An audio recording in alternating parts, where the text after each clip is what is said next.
Hey all, welcome back to SLB Basement Bourbon Bar. My name is Kurt. Today we're going to discuss Trenton's Guide to Purchasing Allocated Bourbons.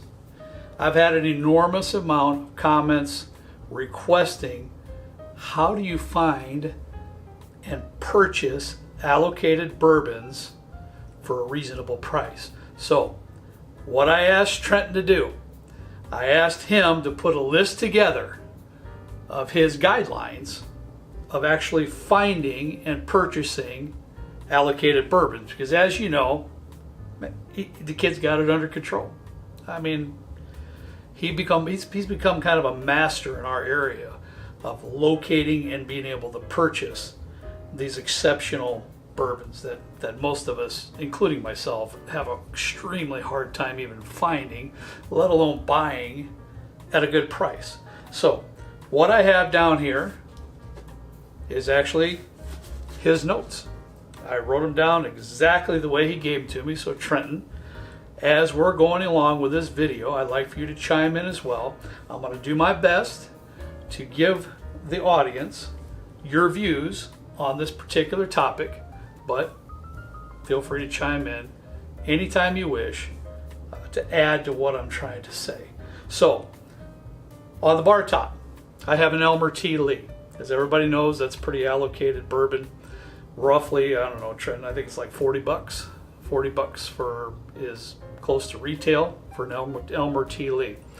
And the reason I put this on the bar top, because just this morning, I swear on my life, my brother texted me a picture of an Elmer T. Lee sitting on the shelf in just a little, it's one of our rural towns, maybe 15 minutes from where I live, in kind of a smaller liquor store there, who had an Elmer T. Lee, but the price tag was $299.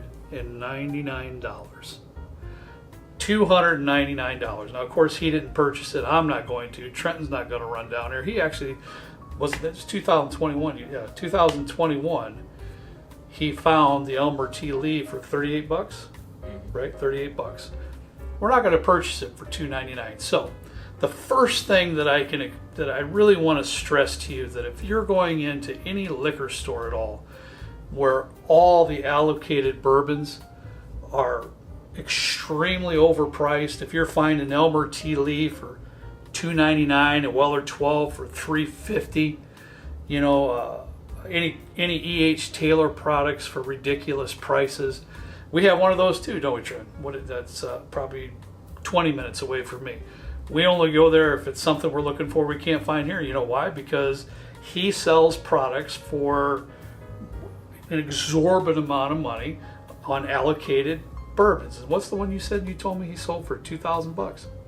He had a old, what was it, the Pappy Rye, 13-year. 13-year Pappy Rye. Somebody bought it. $2,000, and somebody bought it out of the case. Don't waste your time in going places like that, because, that's honestly part of the problem. Eventually, there will be somebody walk in that store that has this Elmer T. Lee for $2.99 and purchase it. And it's kind of, a little bit of the reason why we're having some of these problems with these things being extremely overpriced. Now, if you find a place that legitimately might sell this Elmer T. Lee for $50 or $60, now you have a conversation. Now you have a thought process, and you can make a decision. Do I want to spend $10, $20, maybe $30 more, than MSRP? That's something to think about. For $2.99, come on, man. This is a pour of the Elmer T. Lee. It's very good. Don't get me wrong, it's very good, but is it $300? Absolutely not. Absolutely not. 50, 60? We have a conversation. So, number one, don't waste your time. Don't waste your time in stores that's going to sell for exorbitant amounts of money. Just don't do it. Walk past. Don't do it. All right, Trenton, I'm going to go down this list you gave me. If I'm incorrect, you got something to add, please chime in. Trenton's number one in his guideline to buying allocated bourbons. You just went over number one. Did I? Number two. Number two. My apologies. Number two. Be a regular.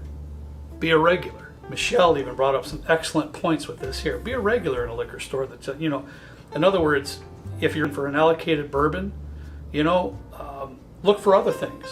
That you can be there. It ties into, actually, Trenton, it ties into number 3, right? Buy stuff.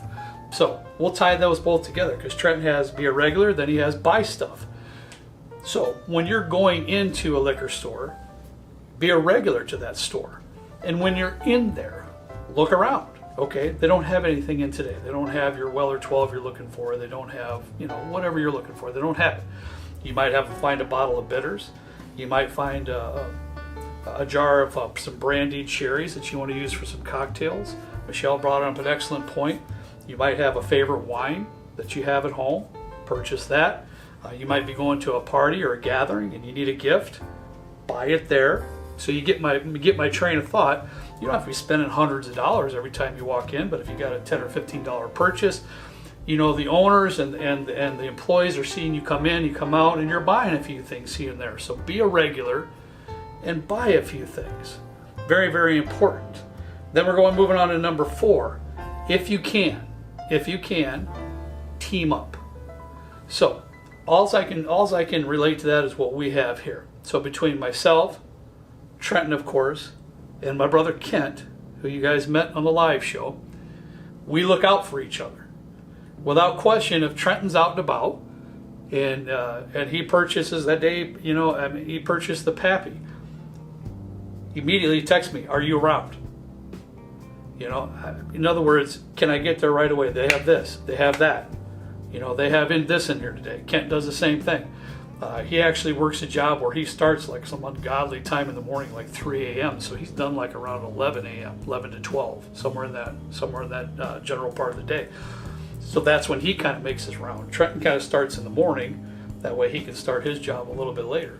So these guys are out and about, and I'm self-employed, so I'm here and there.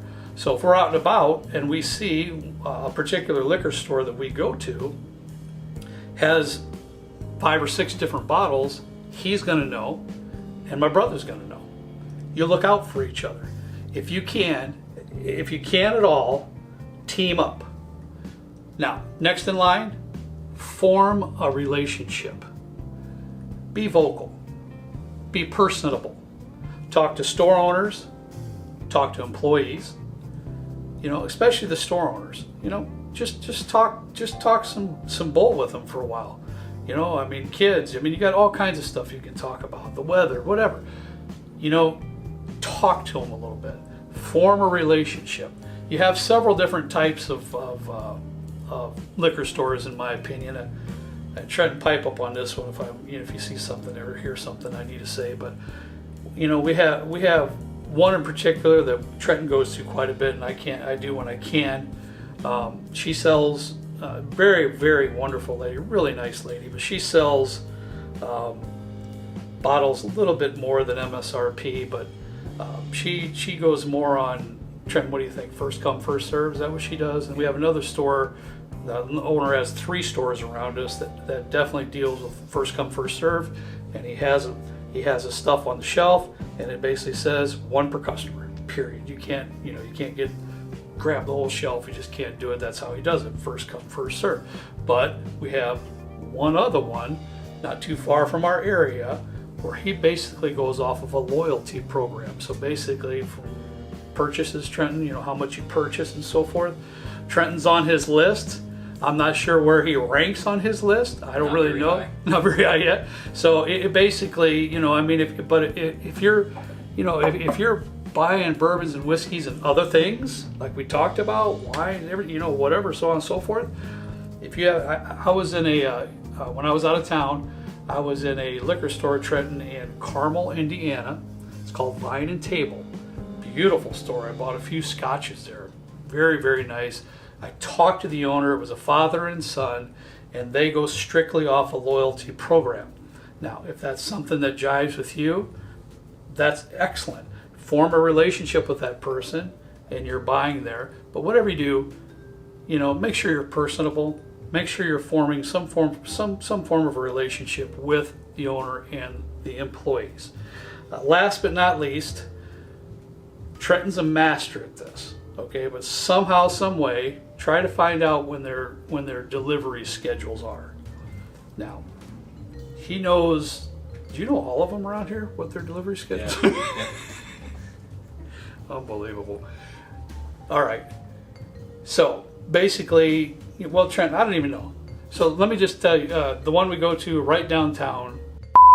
What is their normal schedule for an allocated, or what are you looking for?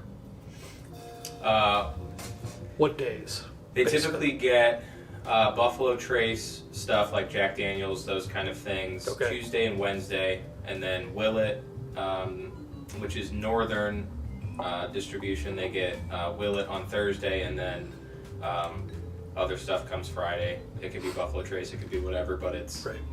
Tuesday, Wednesday, Yeah. Thursday, Friday. Yeah. Okay. Now, don't mean to interrupt you, buddy, but that's just one. Okay, and there's 4 or 5 around that he goes to. I don't know all that stuff. I'm pretty busy. I work a lot, but he knows that stuff. Like I said, he just rattled off, what days the Buffalo Trace comes in, what day this comes in, what day this comes in. So if that's when their delivery trucks are scheduled, you can pop in there if you're available in the morning to see what came in.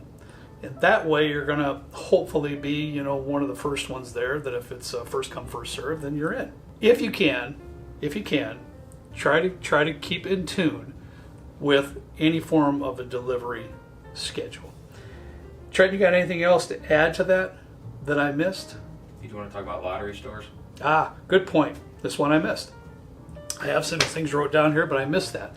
We also have a couple stores around us that's more of a larger chain. But they collect all of their allocated bourbons, right, Trenton? They don't really set them out much at all, do they? If any. I don't think I've ever seen them. I mean, you got some nicer stuff, but I don't really go there. Yeah, I know. They kind of irritate you. But just to kind of explain to you how they do it, they don't really set out any kind of. They would never set this out, ever.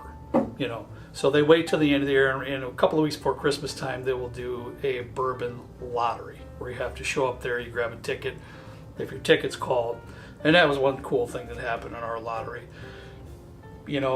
My number never got called, go figure. But Trenton's unfortunately didn't get called. He had one particular bottle he wanted, but he got called in the middle, and instead of picking up something he wanted, he ended up picking me up Wild Turkey 1.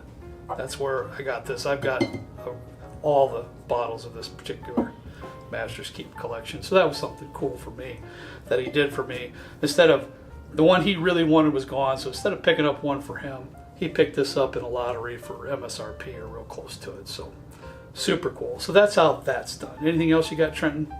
Anything else?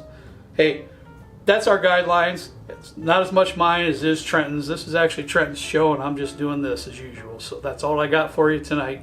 Thanks so much for watching. I'll be happy to try to answer any comments concerning this particular subject that you might have. Appreciate you all so much. Hope you enjoyed the new year safely and had a lot of fun. Hey, as always, at all times, please drink responsibly, and we'll see you next time right down here with me in a good old basement bourbon bar. See you later.